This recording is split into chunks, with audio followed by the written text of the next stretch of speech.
మనము సంఘమునందే పుట్టాము, हम समाज में पैदा हुए हैं, సంఘమునందే పెరిగాము, हम समाज में विकसित होते हैं, సంఘము నుంచినే మనం కీర్తి ప్రతిష్టలను అందుకున్నాము. हमने समाज में प्रतिष्ठा, नाम और प्रसिद्धि सब कुछ अर्जित किया है. సంఘము నుంచినే అనేక విద్యలను మనము నేర్చుకున్నాము, हम इस समाज में शिक्षित हुए हैं, తెలివితేటలను పెంచుకున్నాము, हमारी बुद्धि विकसित हो गई है, మేధావులను కీర్తిని పొందాము. हम बुद्धिजीवी कहलाते हैं. కానీ ఇవన్నీ ఎక్కడి నుంచి మనకు ప్రాప్తించింది? ये सारी चीजें तुम्हें कहां से प्राप्त हुई हैं? సమాజం నుండే మనకు ప్రాప్తించింది. तुमने उन्हें केवल समाज से ही प्राप्त किया है.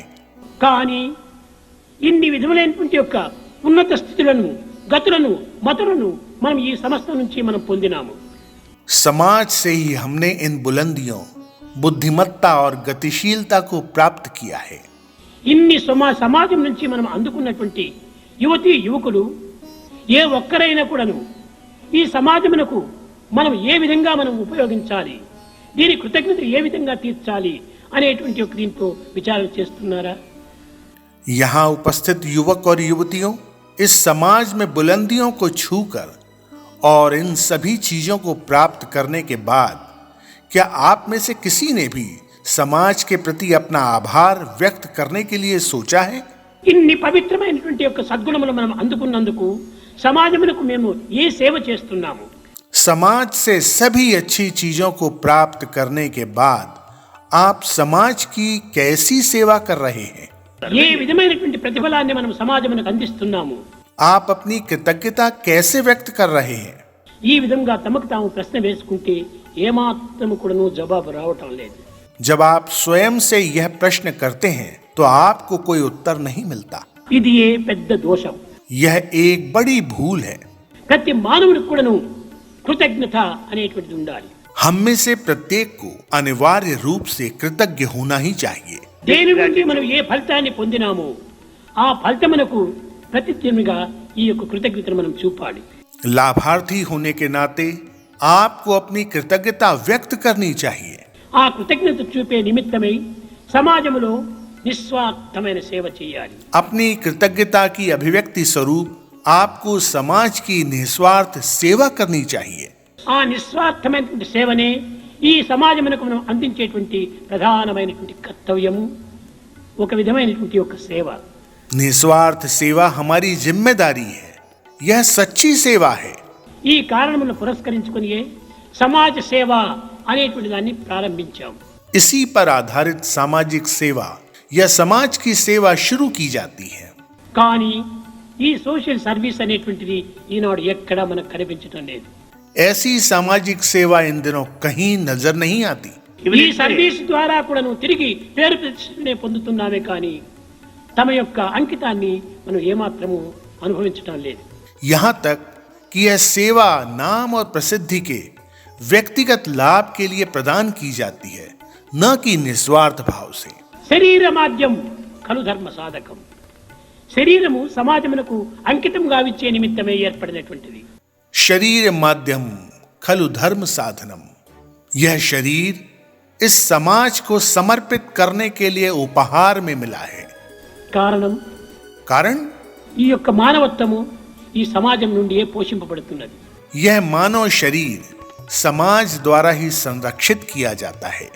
ఈ యొక్క పోషింపబడేటువంటి ఈ దేహము లోపల సద్గుణముల చేత సమాజమునకు సరి అయిన సేవ చేయాలి.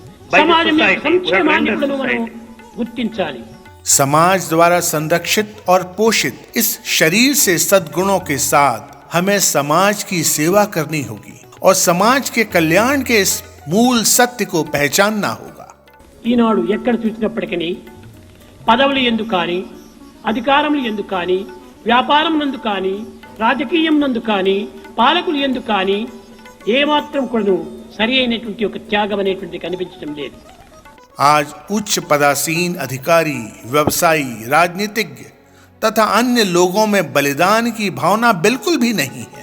ఈ అన్ని రంగముల యందు కూడాను ఈనాడు ఒక విధమైనటువంటి యొక్క కఠినమైనటువంటి యొక్క కలుషం ప్రారంభమైంది. हर दिल में आपको प्रदूषण मिलेगा. हर कोई पत्थर दिल अत्यंत कठोर और अशिष्ट है. కనుక ఈ యొక్క మాలిన్యమును మనము తుడిచడానికి తగిన కృషి చేయాలి. इसलिए हमें इस गंदगी को मिटाने का हर संभव प्रयास करना होगा. ప్రతి అధికారి యందు కానీ, ప్రతి మాతాపితరుల యందు కానీ, ప్రతి మేధాశక్తుల యందు కానీ, ఏ ఒక్క విద్యావంతుని యందు కానీ, అధ్యాపకుల యందు కానీ ఈ విధమైనటువంటి కాలుష్యము నిండిపోయినది. इस तरह का प्रदूषण माता पिता, बुद्धिजीवियों, शिक्षित लोगों और शिक्षकों के साथ साथ अधिकारी लोगों के बीच में भी व्याप्त है. గొప్ప గొప్ప మేధావులమని గర్విస్తున్నారే కానీ ఆ మేధావిలో ఉండవలసినటువంటి వినయ విధేయతలు కనిపించటం లేదు. वे अपने ज्ञान के कारण खुद पर गर्व करते हैं, फिर भी उनमें जरा भी विनम्रता नजर नहीं आती. గొప్ప విద్యావంతుడని గర్విస్తున్నాడే కానీ ఆ విద్యకు సంబంధించినటువంటి త్యాగం అతనిలో కనిపించటం లేదు. मनुष्य बहुत उच्च शिक्षा प्राप्त करके गर्व करते हैं, परंतु उनमें बिल्कुल भी त्याग नहीं होता. నేను గొప్ప అధికారిని గర్విస్తున్నాడే కానీ అధికారికి సంబంధించినటువంటి ఆచరణలు ఏమాత్రము కనిపించటం లేదు. मनुष्य अपने पद के कारण अहंकारी हो जाते हैं, लेकिन जिस भूमिका की उनसे आशा की जाती है वह उनके व्यवहार से परिलक्षित नहीं होता. అన్నింటి యందు కూడాను పాప భీతి, దైవ ప్రీతి ఈ రెండు కూడాను ఉండాలి. हर स्थिति में ये दो बातें होना अति महत्वपूर्ण है. पाप का भय और ईश्वर का प्रेम. देव प्रीति, पाप भीति. దైవాన్ని ప్రేమించినప్పుడు జగత్తునే ప్రేమింపబడుతున్న వాడవుతాడు. और जब एक बार आप भगवान से प्यार करते हैं तो आप स्वतः संपूर्ण विश्व से प्यार करने लगते हैं. ఎవరిని మనం దండించినప్పటికీ, ఎవరు మనల్ని హింసించినప్పటికీ మనం ఓపికతో దానిని స్వీకరించాలి. कोई भी आपको दंडित कर सकता है, आपको नुकसान पहुंचा सकता है, लेकिन आपको पूर्ण धैर्य से इसे सहन करना चाहिए. ఉదార చరితానాంతు आप में पूर्ण संयम होना चाहिए ప్రపంచమంతా కూడా ఒక కుటుంబంగా మారిపోవాలి. और संपूर्ण विश्व एक परिवार के समान होना चाहिए. ప్రపంచమంతా ఒక గృహము, पूरा विश्व एक घर है. ప్రతి మానవుడు కూడాను అందులో సోదరుడే. यहाँ हर इंसान दूसरे का भाई है. Brotherhood of man, fatherhood of God. यह मानव के भ्रातृत्व और ईश्वर के पितृत्व की भावना है. అంతా తానే అనేటువంటి ఏకత్వాన్ని మనం అనుభవించాలి. हमें एकता की इस भावना को महसूस करना चाहिए. ఈ ఏకత్వంను గుర్తించినప్పుడు ఇతరులను కూడా మనం బాధించడానికి ప్రయత్నించము. जब एक बार एकता की यह भावना आ जाती है तो कोई भी कभी भी आपको नुकसान नहीं पहुंचाएगा. తన మెత్తని నాలుకను తన గట్టి పండు కరుస్తాయి. कोमल जीभ को चारों ओर स्थित तेज दांतों से कष्ट पहुंचता है. కానీ ఈ పండు నాలుకను కరిచింది కదా అని నాలుకలకు మనం ఏమైనా శిక్షణిస్తున్నామా? दांतों के जीभ को कष्ट पहुंचाने के इस छोटे से कारण से क्या हम दांतों को सजा देते हैं? ఇవ్వటం లేదు. नहीं, हम सजा नहीं देते. కారణం ఏమిటి? क्यों? నాలుక నాదే, పండ్లు నావి. कारण स्पष्ट है कि जीभ और दांत मेरे हैं. అందువల్ల అదే విధంగా ఇతరులు మనల్ని హింసించినప్పటికీ, దూషించినప్పటికీ, బాధించినప్పటికీ మనం వారిని క్షమించడానికి ప్రయత్నించాలి. इसी तरह अन्य लोग आपको नुकसान पहुंचा सकते हैं, आप पर आरोप लगा सकते हैं, फिर भी आपको उन्हें क्षमा करने का प्रयास करना चाहिए. ఈ యువకుల యందు క్షమా గుణము అత్యవసరమైనటువంటిది. युवाओं में क्षमा की यह भावना अत्यंत महत्वपूर्ण है. ఈ వయసులో ఉడుకు రక్తం ప్రవహిస్తూ ఉంటుంది. इस उम्र में आपका खून गर्म होगा. ఎవరేమన్నను చాలా క్రోధం ఆవిర్భవిస్తుంది. यदि कोई आपसे कुछ कहता है तो आप आवेश और क्रोध से भर जाते होंगे. చాలా తప్పు. यह एक बहुत बड़ी भूल है.